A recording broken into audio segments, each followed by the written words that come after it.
In the first post-credit scene for Spider-Man Far From Home, we see the final devious contingencies of Mysterio, where Quentin Beck is able to publicly unmask Peter Parker via the Daily Bugle news outlet and J. Jonah Jameson. This scene is extremely important within the context of the MCU and very remarkable, as never before has Peter Parker been unmasked in films before. I'm just kidding. This is the worst. Peter is so bad at this. Much like the actor playing Spider-Man, Tom Holland, it just seems that Peter Parker cannot keep his secrets.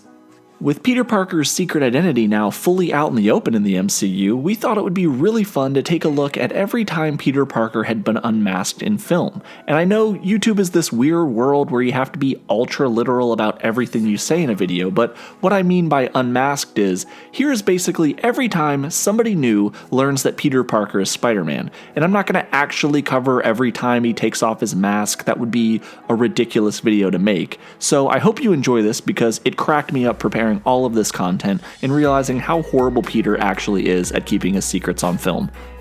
Now, let's get into the many times Spider-Man has unmasked himself in big screen appearances, and buckle up because it's basically every single film multiple times.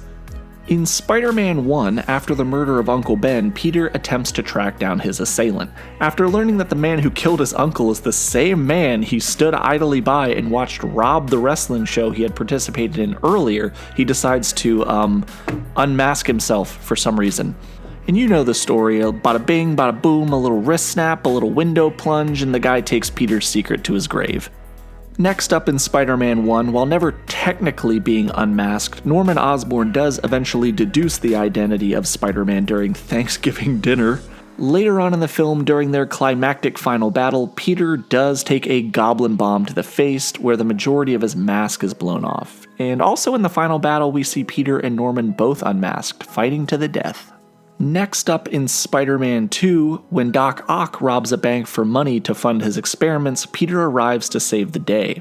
During the iconic and famous train battle, we see Doc Ock disable the brakes of a train and send it speeding recklessly forward. Senator Mitch McConnell, for some reason, is the train conductor, and the sparks of the broken controls catch Peter's mask on fire. He unmasks himself, but Peter does, of course, save the day, with dozens of New Yorkers learning that Peter's just a regular guy underneath the mask.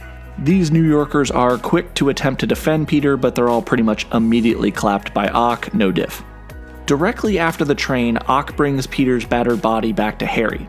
Harry plans to kill Spider-Man, who he blames for his father's death, but upon unmasking Peter, he steps back, gasps, and struggles to go through with it. This revelation builds on the foundation of Peter and Harry's relationship in Spider-Man 3.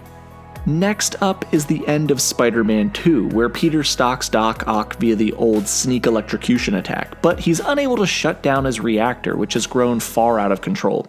Peter again unmasks himself to appeal to Otto's morality. Otto champions up the courage to break free of the madness inflicted upon him by his robo-arms, and plunges his creation and himself into the river, dooming them both to death. Also during this scene, Mary Jane unavoidably learns who Peter Parker is as well. Next up, we have the greatest Spider-Man film, Spider-Man 3, where Peter goes through the majority of this film without ever unmasking himself to anybody. Congrats! Which has to be a new world record for Spider-Man films. However, the symbiote helps Eddie Brock determine who Peter actually is, and towards the end of the film, Sandman does pound his mask directly off of him, leaving a partially unmasked Peter to fight both Sandman and Venom. So I guess, two new people found out. Damn it, Peter. Moving into the Amazing Spider-Man franchise, while not technically an unmasking, Peter does reveal to Gwen Stacy that he's Spider-Man on her terrace, mostly because he wants to make out with their boy, but also because he wants to leave their date and face the Lizard on the bridge. Now, speaking of the Lizard Bridge showdown, after Lizard throws a couple cars off the bridge, Spider-Man is left trying to save a child who's panicking and scared and dangling hundreds of feet off the ground. Peter does unmask himself in an effort to show the kid that he's just a regular guy, and he does let the child wear his own very presumably stinky spider mask in order to give the child the courage needed to climb to him so that they could save both of their lives. Now, this is a little known fact, but that kid does grow up to become Captain America. That's true. Google it. Next up in Amazing Spider-Man, the Lizard finds out that Peter Parker is Spider-Man because he leaves his camera in the sewer. Lizard then tracks down and fights Spider-Man at his school, where technically Peter is kind of already unmasked, but he remasks himself, then later unmasks himself again. You suck at this, Peter, you're so bad. Again, in Amazing Spider-Man 1, when the Lizard is on a rampage, Spider-Man is subsequently nearly stopped by Captain Stacy and a number of other officers and arrested. Peter has to unmask himself in order for Captain Stacy to let him go so that he can save Gwen's life. Now, the next time that somebody learns that Peter Parker is Spider-Man isn't until almost the end of Amazing Spider-Man 2. In Amazing Spider-Man 2, Peter manages to keep his identity pretty much under wraps from everybody new throughout the majority of the film, right until the final battle. Harry deduces Spider-Man's identity based off the fact that Peter and Gwen are together, but Peter never technically unmasks during the fight. He does take it off right afterwards, though, when he fails to keep Gwen Stacy's spy in one piece. What? It's a joke. She's fictional, but also very much dead. Moving into the MCU, we have Captain America Civil War, and this is the first time that we see Spider-Man in the MCU. Tony had kind of already deduced who he was via video footage and the fact that the film didn't really feel like spending any time discussing that element. Tony just kind of knows because he saw some clips on YouTube and has this sick technological detective skill that we don't know about, but whatever. Next up, during Spider-Man Homecoming, Peter returns home from patrol, where Ned's just kind of like chilling in his room building a massive Lego Death Star. Ned, of course, panics and Spider-Man calms him down, and they actually go on to form a very interesting relationship, with Ned becoming his guy in the chair in a very Oracle-like role. Later on in Homecoming, Adrian Toomes, aka the Vulture, is able to deduce Spider-Man's identity during the car ride to Peter and Toomes' daughter Liz's homecoming dance. Spider-Man is never really unmasked here, but Toomes does know who Spider-Man is, and he uses that information in an attempt to sway all of Spider-Man's future actions. Also keep in mind Toomes goes to jail knowing that information and keeps it secret for himself. And in one of the funniest scenes in the MCU, during the end of Spider-Man Homecoming, Peter arrives home, takes off his spider suit, but fails to close his bedroom door, revealing his identity to Aunt May, proving once again that Peter Parker is horrible at having a secret identity.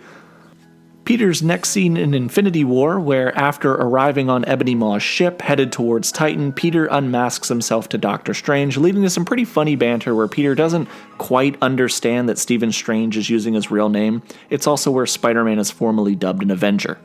Later on in Infinity War, Peter unmasks himself during the conversation/fight with the Guardians of the Galaxy, who are also hunting for Thanos, and he really doesn't have any need to in this scene. He just does it. He literally cannot help himself. The man needs professional help. Alright, so this next one is kind of going to be every single time Spider-Man unmasks himself for literally no reason at all during Avengers Endgame, and I'm going to be calling it the Spider-Man Endgame Unmasking Lightning Round. So let's start. After Captain Marvel destroys the Sanctuary 2, Thanos' spaceship that's raining down crazy fire on the Avengers, Peter unmasks himself and introduces himself to Captain Marvel. He's like, "What up, girl? I'm Peter Parker. How you doing?" But every other female in the MCU shows up directly after this, and they all also immediately find out, but, face it, they probably don't care at all. However, after Tony gives the ultimate sacrifice to save the entire universe from Thanos, he's given a hero's funeral, and at this funeral, everybody is there and out of their costumes. Presumably every Avenger who didn't already know that Peter Parker was Spider-Man learns his secret that day. And this is also where Nick Fury learns who Spider-Man is. Or is it Talos? Dum dum dum. Sorry. At this point, he isn't really concerned at all with the secret identity. I'm surprised he isn't just wearing a t-shirt that says, "Hi, I'm actually Spider-Man. Here's my home address and a list of all my fears." And now we've got into Far From Home, where Peter unmasks himself to dozens of S.H.I.E.L.D. agents and Quentin Beck at the behest of Nick Fury, aka Talos, in Venice. And we really can't blame Peter for this one, because apparently Nick Fury already told everybody in S.H.I.E.L.D. his secret identity, which is not cool, Nick. It's not cool. But to be fair, if Nick didn't tell anybody, surely Peter would have just done it himself, because he always has to tell everyone. Later on in Far From Home, Peter and MJ determine that Mysterio is a fake and that all of their friends are in danger, so he immediately reveals his identity to MJ, who had kind of pretty much already confirmed it on her own, but even if she didn't, he probably would have just told her there anyway. And last, but certainly not least, basically the entire world knows, the entire MCU world at least, that Spider-Man is actually Peter Parker at the end of Far From Home after Mysterio unmasks him on television. So that brings us to right now. It's kind of crazy to think that there are over 20 examples of Spider-Man unmasking or revealing his identity to people on film, and it's even wilder to think how shocking it still is whenever it happens. We're so programmed to believe that the secret identity is this sacred thing that nobody should know, but as characters like Spider-Man consistently prove, it's just not that guarded of a secret. Maybe having Peter's identity out in the MCU is a really good thing because we can stop wasting precious viewer hours pretending that nobody's going to know or find out. Regardless, though, I do think it'll be pretty cool for the MCU to have a new status quo where everybody in the world knows that Peter Parker is actually Spider-Man. It reminds me of Marvel Comics after the Civil War II issue where Peter Parker comes out on live television and tells everybody that he's actually Spider-Man, which is really cool, but eventually was retconned. So maybe something like that will happen in the MCU. I don't know.